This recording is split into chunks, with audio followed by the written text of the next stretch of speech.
Salve, salve a todos e a todas. Muito olás, muito bom dia, muito boa tarde, boa noite. Vamos variando as introduções aqui, né? Tudo bem com vocês? Como vocês podem ver, o modelito de hoje é novo, diferente, porque esfriou, choveu finalmente. Obrigado. E para comemorar essa mudança climática, a gente traz uma atividade aqui um pouco diferente da nossa proposta que vinha sendo até então estrutura, estrutura, estrutura, estrutura, estrutura. Beleza? Tentar não passar muito, também não correr, porque é um assunto que merece atenção. É um assunto que eu, de coração, gostaria de estar explicando presencialmente, com diversos exemplos. É um assunto que a gente tivesse tempo para fazer uma proposta, conversar sobre essa proposta, refletir, enfim. Um assunto que merece atenção, porque essa questão percebo no texto de muitos de vocês, e muitas vezes esses alunos se sentem meio com a sua criatividade meio cortada, meio cerceada por conta desse estilo de aula muito focado na estrutura, né? E é justamente essa aqui uma aula para a gente repensar a estrutura, beleza? Como eu disse para vocês, a gente começou vendo bastante sobre estrutura e isso tinha um motivo, a gente vai ver o motivo disso aqui mais para frente, mas essa aula é justamente para a gente começar a extrapolar essas coisas, beleza?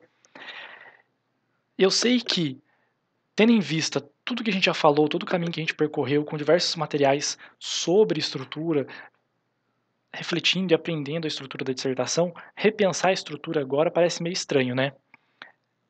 Mas tem um porquê, né? Eu tento trabalhar dessa forma pensando em dois tipos de aluno, né? Dois grandes tipos de alunos.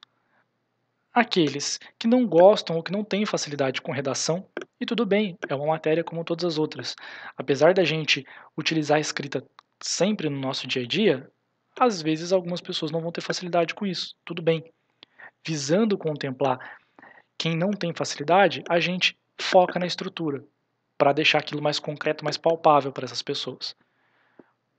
Por outro lado, há aqueles alunos que têm facilidade, que gostam, que querem se desafiar e muitas vezes, como eu disse, se sentem presos na estrutura.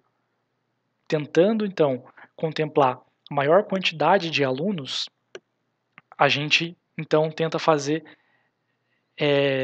esse exercício, trabalhar com a estrutura e, num dado momento, começar a repensar essa estrutura, beleza? Ponto importante, não é porque a gente está repensando a estrutura que tudo que a gente viu, como eu destaquei aqui, ó, isso não significa que aquilo visto até então deva ser descartado. O que a gente viu sobre estrutura não deve ser descartado.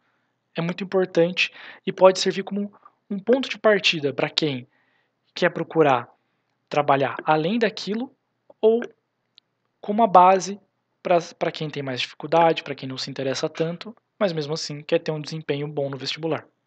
Justo? Então, para a gente começar a repensar a estrutura, eu quero trazer hoje duas reflexões para a gente. Aqui, ó, a introdução sem tese e a conclusão, seja por dedução ou síntese. Vamos pensar a respeito desses dois pontos, né? E aí vocês já devem estar tipo arrancando os cabelos pensando, né?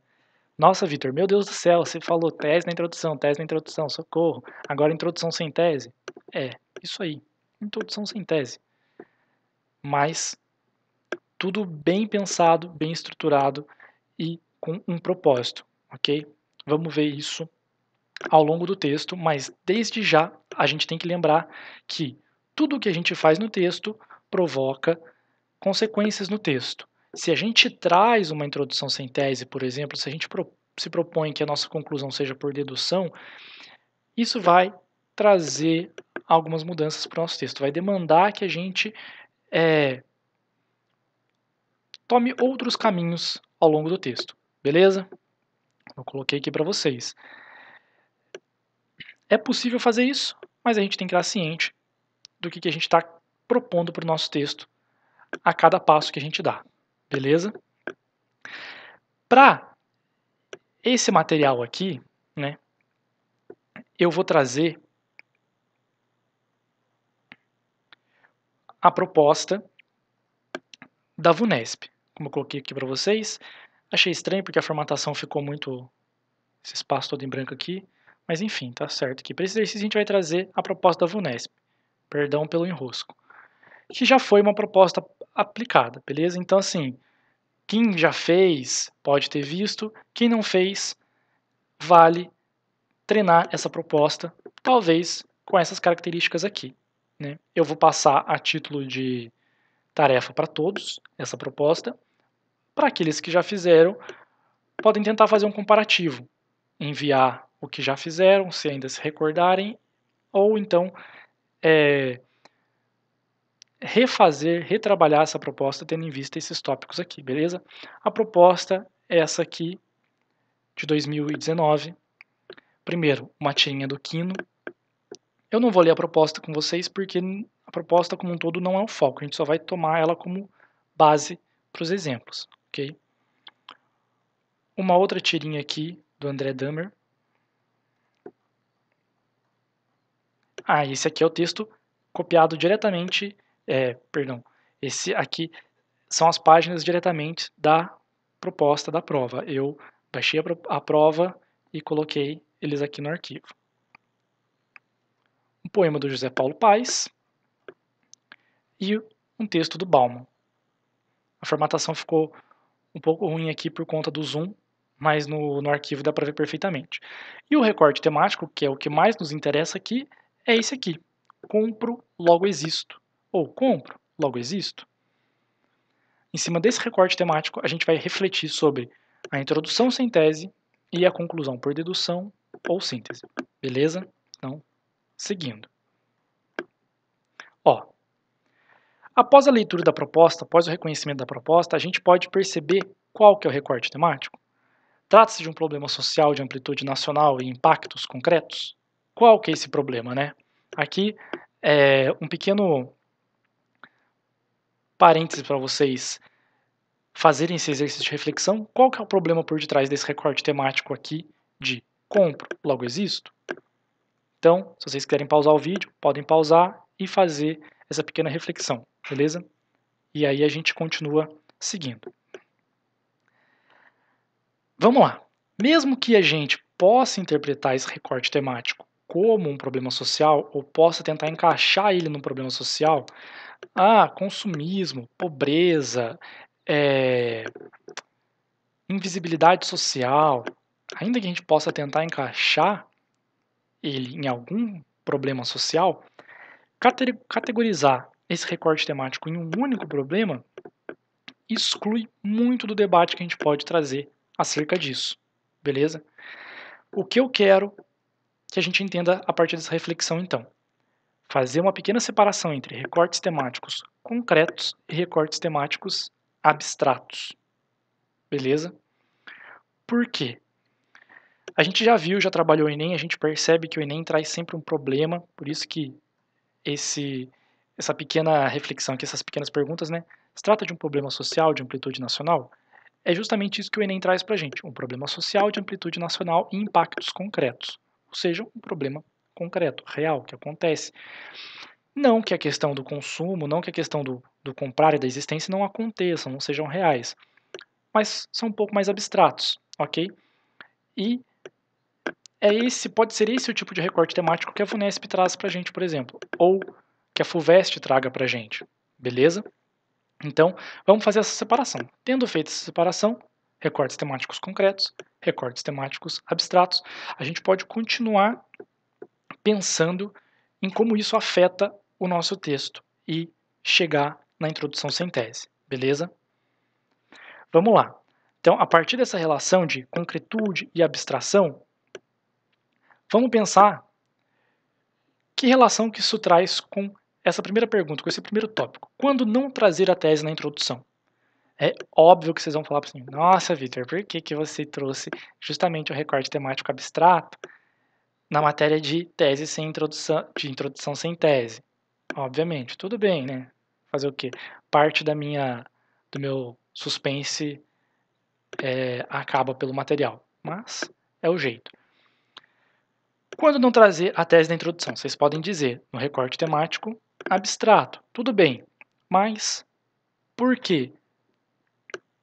Qual é o contexto propício que o recorte temático abstrato traz para a gente que a gente pode conseguir encaixar uma introdução sem tese? E aí? Um novo espaço para vocês pausarem o vídeo e refletirem sobre essa questão, seja no caderno, seja imprimindo esse material aqui. Na folha impressa, o quadradinho ele fica um pouco mais centralizado, beleza? Então podem pausar e a gente segue daqui para pensar que, primeiro, para responder essa pergunta, a gente tem que fazer uma reflexão muito importante, beleza? Entre os recortes abstratos e recortes concretos. Recorte do Enem e esse recorte do Compro, logo existo. No recorte modelo Enem, por exemplo, a gente tem um problema concreto que permite identificação de causa, consequência e solução. Aqui, a gente consegue identificar causa, consequência e solução? Se sim, vamos lá. Mais um espaço para vocês fazerem essa reflexão. Quais são as causas, consequências e soluções desse recorte temático aqui? Compro, logo existo. Pausa e a gente continua daqui. É difícil responder essa pergunta com exatidão, com certeza. E justamente a dificuldade em responder essa pergunta é que mostra pra gente que talvez estabelecer um roteirinho linear, passo a passo, para esse texto, que vai abordar um recorte temático abstrato, seja um pouco mais difícil. Então, estabelecer uma estrutura muito fechadinha para esse texto pode ser um pouco mais difícil pelo caráter abstrato que o recorte temático traz, beleza? Então, assim, se a gente não pode traçar um roteiro linear para esse recorte temático, na verdade a gente até pode, mas assim, se é um pouco mais difícil, qual outra estratégia usar? Vamos lá. A gente tem que primeiro, antes de tudo, trabalhar um pouquinho esse recorte temático, né? Compro logo existo traz diversas reflexões. Para essa atividade, vou trabalhar com a seguinte reflexão, traduzir essa afirmação da seguinte forma: a sociedade de consumo e o valor do indivíduo. Compro, consumo, o ato de comprar, o ato de consumir, logo existo, existência. Então, se a pessoa só existe quando compra, ou seja, qual que é o valor desse indivíduo nesse processo de consumo, nesse processo de compra, de troca, beleza? Essa reflexão vai deixar o recorte temático um pouco mais palpável para a gente, beleza? Ainda assim, não é possível identificar, de novo, causa, consequência e soluções claras para essa relação, sociedade, consumo e o valor do indivíduo. Qual que é a solução para isso? Se a gente não consegue, então, encontrar causas e consequências e soluções claras, no que será que a gente pauta os nossos argumentos? O que será que a gente vai falar nos nossos argumentos? E aí, eu deixo para vocês. O que vocês acham sobre o que vocês acham que vão pautar os nossos argumentos? Um tópico frasal curtinho para o argumento 1 e o argumento 2. Vamos lá? Podem pausar e a gente continua daqui pensando. São muitas as possibilidades. Reconheço, são diversas possibilidades. Para facilitar nosso trabalho, vou operar com a ideia de como o indivíduo cria a sociedade de consumo e como a sociedade de consumo determina o valor do indivíduo. Essas duas questões a gente pode trabalhar com os nossos tópicos frasais. Vou explicar como o próprio indivíduo cria essa sociedade de consumo e como a sociedade de consumo determina o valor do próprio indivíduo. Beleza? Ainda estabelecendo como tese central, como ideia central, que a sociedade de consumo força o indivíduo a adequar-se a essa lógica, lógica de consumo. E assim cria um ciclo no qual o agora consumidor alimenta esse sistema. Ou seja, o indivíduo ele é forçado a entrar nessa sociedade de consumo, na qual ele próprio retroalimenta a sociedade de consumo. Beleza, uma brisa muito louca, uma reflexão muito louca, é um pouco complexa, tudo bem, mas vamos com calma. E assim, se vocês quiserem pensar sobre isso, discutir sobre isso, é uma reflexão muito interessante, muito legal, dá muito pano para manga. O foco da aula não é esse, mas gostaria que fosse, gostaria que a gente tivesse um momento só para discutir essa proposta. Infelizmente, isso fica para o nosso plantão online e para discussão entre vocês, beleza? O desafio aqui central, o foco da aula é estabelecer, organizar uma introdução de forma que a tese não fique explícita mas essa relação estabelecida como tese central fique clara, beleza? Ou seja, a relação vai ficar clara, mas eu não vou colocar lá a sociedade de consumo força o indivíduo, blá blá blá. Não vou deixar isso como tese. Ou então, a causa da sociedade de consumo é X ou Y, beleza? Como que a gente pode fazer isso? Como que vocês acham que vocês podem deixar essa ideia clara sem colocá-la diretamente no parágrafo? Pausa e a gente segue daqui com o ponto um ponto muito importante para pensar esse parágrafo. Vamos lá, a gente não vai deixar a tese clara. O que a gente vai usar então para mostrar a nossa ideia? Se a introdução ela só tem contextualização e tese, só sobra para a gente a contextualização. A nossa contextualização tem que ser muito, muito, muito boa. E de maneira nenhuma pode ser genérica ou vaga, porque vai servir para qualquer tema, vai servir para qualquer posição, não vai servir para a posição que a gente quer passar. Beleza? Então, a gente tem que ter muito foco na contextualização e fazer uma boa contextualização. Vou trazer aqui o meu exemplo como eu organizaria esse primeiro parágrafo, beleza? Vamos lá. Na indústria 4.0, a máxima de Descartes, penso, logo existo, é subvertida. A produção e importação em massa para o consumo excessivo institui uma nova lógica aos cidadãos globais. Nessa sociedade de consumo, o indivíduo se apaga e dá lugar ao consumidor, cuja satisfação e felicidade são condicionadas ao ato de consumir. Nessa matrix social, aquilo que se retroalimenta é o próprio consumo. Lembra da ideia de o consumidor gera o próprio sistema? Essa ideia de se retroalimentar. Sociedade de consumo. A palavra-chave sociedade de consumo, que foi a minha interpretação do compro logo existo, também está aqui. A relação com a frase fonte do Descartes, penso logo existo, também está aqui. Tudo isso converge para mostrar, então, que a sociedade de consumo força essa lógica, institui uma nova lógica aos cidadãos, que agora fazem parte do sistema e retroalimentam o sistema. Beleza? Como eu falei para vocês, a gente traz todas as palavras-chave aqui, no recorte temático diretamente, da nossa interpretação. Entretanto, não é possível definir uma tese clara. Ou é? Vocês conseguem definir uma tese daqui? Tirar uma tese daqui? Um espaço para vocês e um tempo. A gente faz uma pausa e segue adiante. Mesmo que vocês não tenham conseguido definir uma tese específica, tese, 2 pontos, em um trecho destacado, separado, a gente consegue entender a ideia central do texto, pelo menos daquele parágrafo. Consequentemente, a ideia central que o texto vai querer trazer. Né? É justamente isso que a gente precisa fazer, trazer a ideia central sem explicitar ela numa tese. Tudo bem? Inclusive, vocês conseguem aprender tanto que dá até para entender as referências, né? Quando a gente fala em matrix social, qual a referência que vem na cabeça da gente? Agora, uma parte importante, a gente tem que ter atenção porque esse movimento causa impactos no nosso texto. Não trazer a tese no começo quer dizer que a gente tem que colocar ela em algum lugar. E aonde que a gente vai pôr essa tese? O ponto mais propício para colocar essa tese, se não na introdução, é explicitar ela apenas no final. Por quê? Se a gente não traz isso no começo, a gente só traz a ideia central, a gente condiciona todo o nosso texto como num processo de escadinha, e sempre convergindo para a tese que vai aparecer ali no final. Até porque não faz sentido eu não trazer a tese na introdução, colocá-la no primeiro argumento e não trazer ela mais no texto. Beleza?